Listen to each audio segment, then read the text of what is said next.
చితిమంటల సహగమనం ఒకసారే బలి చేస్తుంది. పతి విడిచిన సతిగమనం ప్రతి నిమిషం రగిలిస్తుంది.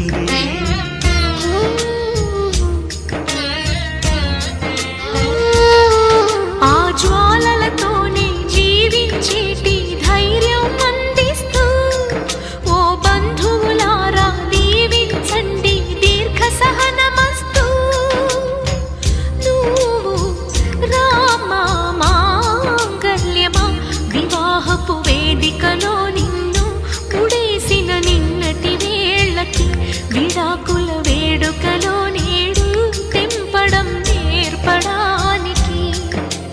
పందిరి వేసిన ఆకాశానికి యువమ్మా ఆహ్వానం, పీటలు వేసిన ఈ నేలమ్మకి యువమ్మా